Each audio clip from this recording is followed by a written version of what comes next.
आज हम आए हैं हारिस के साथ, who is a major classic car lover. So Haris, would you like to give our audience a bit of an introduction? Hello everyone, Haris Qureshi. I am a big car enthusiast. This is my Mercedes-Benz E280, which is a 2006 end facelift model. तो हारिस, मुझे ये बताएं कि आपका ये जो love for vintage cars है, ये शुरू कैसे हुआ था, ये डेवलप कैसे हुआ, आपने कल्टिवेट कैसे किया? I think शुरू तो I think for most kids जिस तरह होता है लोगों के लिए for little die-cast models, तो I have a huge collection. I started that collection when I was perhaps 4 or 5 years old, मेरे parents के through.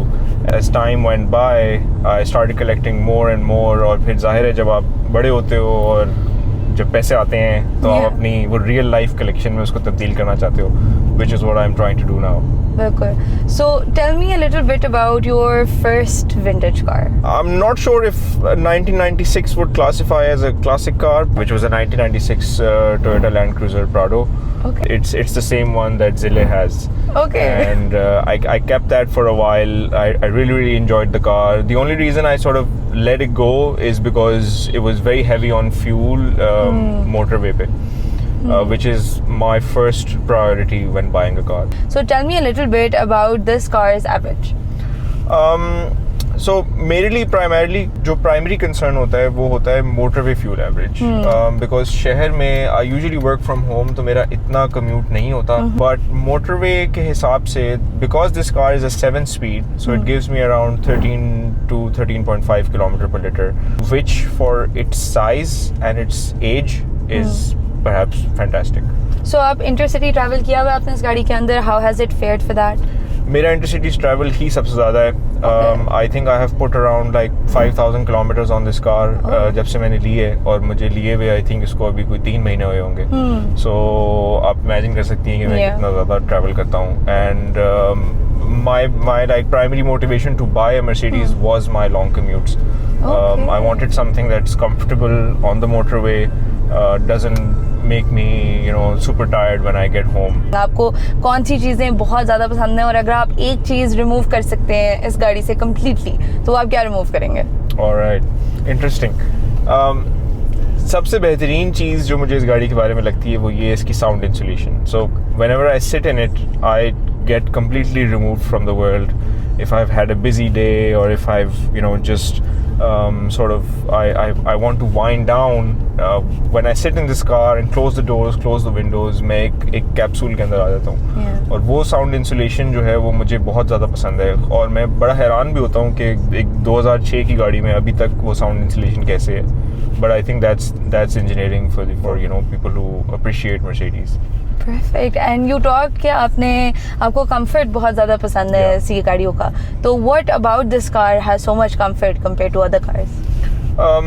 Insulation one definitely, and then secondly आपकी जो seats की comfort है, वो seats की comfort coupled with a nice smooth soft suspension, I think that is perhaps a game changer for this era of Mercedes-Benz, खासतौर पे W211. This is a W211 platform जो कि known for its over-engineered suspension just to give a comfortable feel in the cabin, और that also coupled with जो इसके engine की बिल्कुल soundless design है, जो ये बहुत कम साउंड प्रोड्यूस करता है even despite being a big engine. और मुझे आप ये बताइए कि ये मॉडल स्पेसिफिकली मैंने सुना है काफ़ी ज़्यादा रेयर है. Can you help me understand क्यों? आपने मोस्टली पाकिस्तान में E200s देखी होंगी. सड़क पे भी ज़्यादातर E200s या C200s नज़र आती हैं. So the 200 is essentially a 1.8 liter car. तो उसका tax bracket compared to a 3 litre car बहुत कम है. तो विच इज़ वाई 2006 और 7 और उस टाइम पे, और जब ये गाड़ियाँ इंपोर्ट हो रही थी, अभी भी टैक्स ब्रैकेट सीसी के हिसाब से और इंजन डिस्प्लेसमेंट के हिसाब से, तो 3 लीटर गाड़ी पे टैक्स ज़्यादा था, इसलिए ये बहुत कम पाकिस्तान में इंपोर्ट हुई. यूजुअली थोड़े ज़्यादा एफ्लुएंट लोगों ने की, क्योंकि उस ज़माने में इसका प्राइस ब्रैकेट था अराउंड 6 मिलियन. तो 6 million back in 2006 was a big deal. Right. What makes this car so special specifically? Of course. So E200 most common E-Class in Pakistan. E280 distinct इसलिए है क्योंकि एक तो इसमें आता है V6 engine which is a 3 litre engine. एक तो it is a bigger engine, has more power. E200 around 184-185 horsepower produce करता है, this one produces around 230-231 horsepower, तो वो ऑब्वियसली एक बहुत सिग्निफिकेंट डिफरेंस है। Then the E280 is also rare because ये बड़े वियर्ड पैकेजेस में लोगों ने ऑर्डर की। किसी ने क्लासिक में ऑर्डर की लेकिन उसमें एड ऑन्स डाल के, किसी ने एलिगेंस में ऑर्डर की, और कुछ E280s आपको नजर आएंगी प्राइवेसी पैकेज वाली मोस्टली, जो कि उस जमाने में आई थिंक E280 में शायद स्टैंडर्ड था। और इसका जो इंजन है जो आपने बात की और ट्रांसमिशन, वो how does that fair?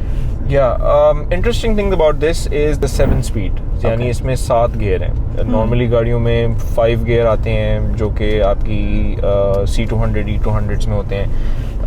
7 gear technology actually 2003 के अराउंड मर्सिडीज़ ने लॉन्च की थी, and it was the first ever company to introduce a 7 speed technology in a mainstream luxury car. Mercedes के बारे में एक जो बहुत ही कॉमन बात चलती है पाकिस्तान में वो ये है कि it's very difficult to maintain. तो आप क्या कहेंगे, ये गाड़ी कितनी आपके लिए आसान रही है मेंटेन करना, कितने इसके चेकअप्स रहे हैं, आपने कोई अगर काम किया इसके अंदर पर्सनली? मर्सिडीज है तो काम तो है, मतलब I think this is like मैं ये बिल्कुल भी नहीं कहूँगा for people who are you know like thinking of buying a Mercedes के यार मर्सिडीज ले लो और बस काम नहीं निकालेगी। डेफिनेटली निकालेगी, 2006 की गाड़ी है। 2006 की कोई भी गाड़ी आप लोगे काम निकालेगी, और मर्सिडीज लोगे तो वो ज़्यादा काम निकालेगी। I have been lucky enough कि मुझे बचपन से गाड़ियों का शौक था, तो मैं फिर I have that sort of ability to spend the time and effort on these cars that they require, क्योंकि मेरे पास वो टाइम एंड एफर्ट स्पेंड करने की प्रिविलेज है, तो मैं इनमें घुसता हूँ और इनको मतलब मेंटेन करने की कोशिश करता हूँ। कामों की लिस्ट काफ़ी लंबी है जो इनिशियली इस पे हुए। सबसे बड़ा जो मुझे इसमें मतलब प्रॉब्लम लगता है वो ये इसके लो प्रोफाइल टायर्स हैं। बड़े rim, low profile tyres Pakistani roads पे थोड़े से डिफ़िकल्ट टू मेंटेन होते हैं इन टर्म्स ऑफ के अगर आपका जो रिम है वो मतलब 2006 का मैन्युफैक्चर था, तो उसकी ज़ाहिर है उसकी बेंड होने के चांसेस ज़्यादा हैं। Then prone to more punctures हैं बिकॉज टायर प्रोफाइल पतली है। उसके अलावा इंजन स्पेसिफिक इश्यूज हैं। M272 ये क्योंकि एक थोड़ा कॉम्प्लिकेटेड इंजन है M271 से जो कि E200s में आता है, ये E280 का इंजन थोड़ा कॉम्प्लिकेटेड है। इसका इनटेक मैनिफोल्ड वगैरह पूरा चेंज करा लिया था मैंने, जस्ट टू बी श्योर कि यार कल को खुदा न खास्ता ये कोई प्रॉब्लम ना करे। And then little sensor changes here and there. मुझे ज़रा इस बारे में बताएं कि जब आप सड़क पे आते हैं मेन पाकिस्तान की, तो आपकी गाड़ी को किस तरह ट्रीट किया जाता है? What is the presence that you have on the road?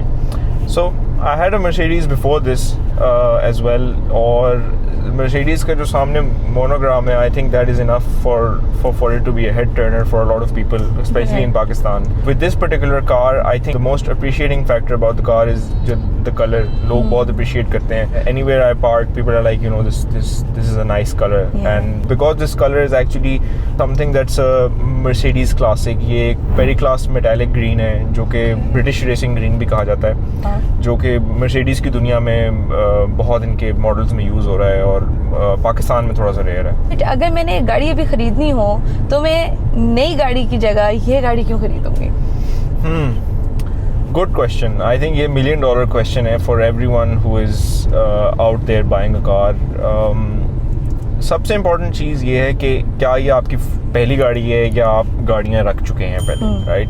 So if you are someone who knows a thing or two about maintaining cars, उनको शौक भी है और वो टाइम मैकेनिक्स के पास बैठ के चीज़ों को समझने का अगर आप अफोर्ड कर सकते हैं, then yes, definitely go for a European car because ये एक्सपीरियंस जो आपको एक यूरोपियन गाड़ी देगी वो अनपैरेलल्ड है, वो आपको किसी लोकल गाड़ी में नहीं मिलेगा। Even the new EVs in the market, you don't get the kind of luxury and cabin feel that you get in a European car in the newer cars. Yes, वो बहुत उसमें features होंगे, बहुत सारी चीज़ें होंगी, but then the heaviness of a European car is something that I personally really love. बहुत लोगों ने मुझे ये कहा कि once you go like German in vehicles, so you're not going back. Right.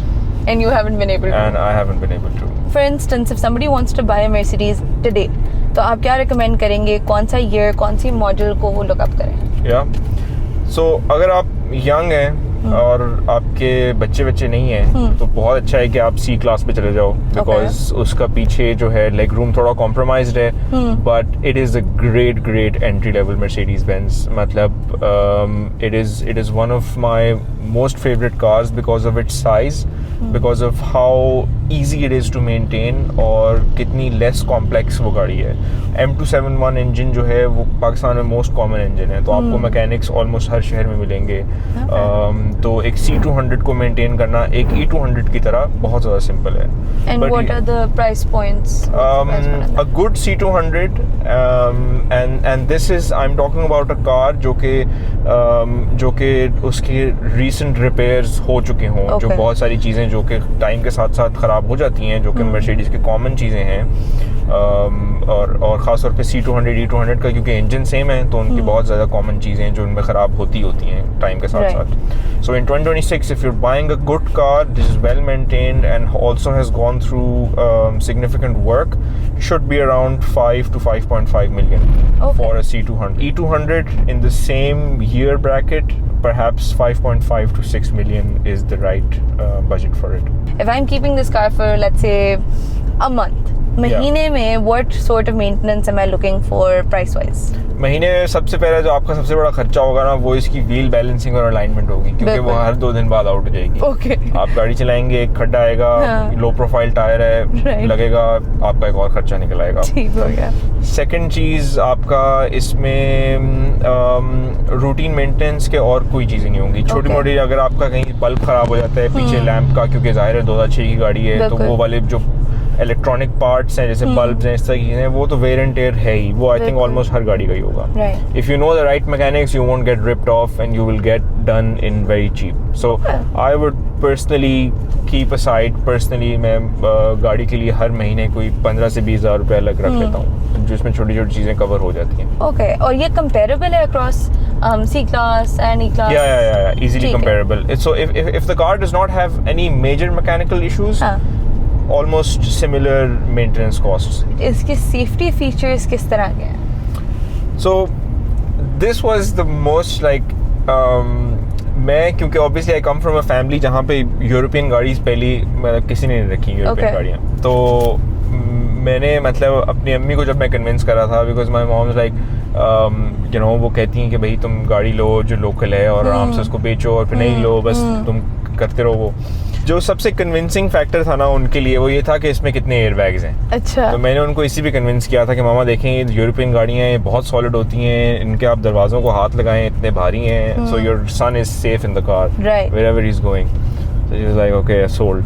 So good thing about it, airbags which are standard. इसके ये pillars पे भी airbags हैं, side पे seats के भी airbags हैं. Oh wow.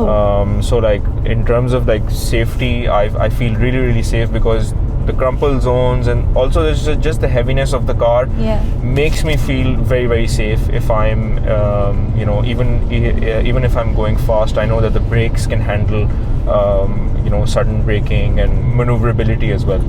So what is the resale value, as your mother said कि इसे resale करना शायद मुश्किल हो? Yeah. तो क्या है resale?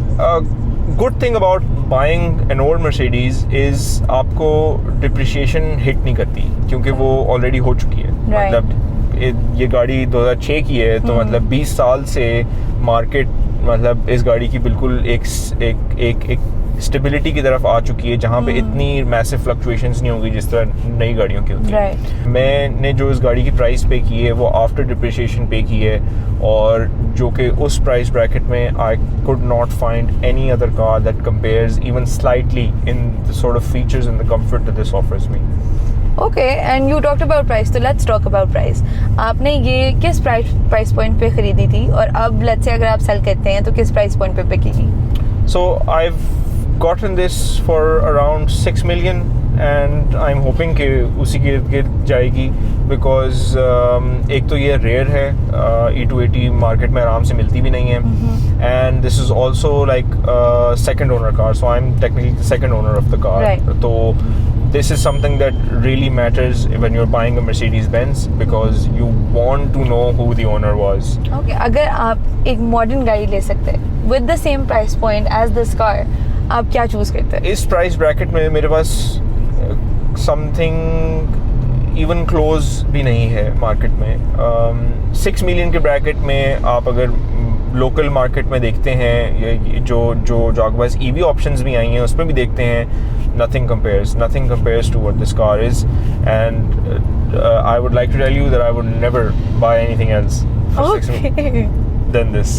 So that was our owner review with Haris. Haris, thank you so much for taking out the time. आपने हमारी नॉलेज में ढेर सारा इजाफा किया है। अब हमें पता चल गया है कि कभी अगर आपका मर्सिडीज खरीदने का प्लान हो, आपको पता है आपने कहाँ जाना है, और भी आपको पता है सब कुछ जो आपको जानने की ज़रूरत है to make this decision. So if you like videos like this and if you're interested in more cars like this, आप like करें, सब्सक्राइब करें, हमें फॉलो करें for more.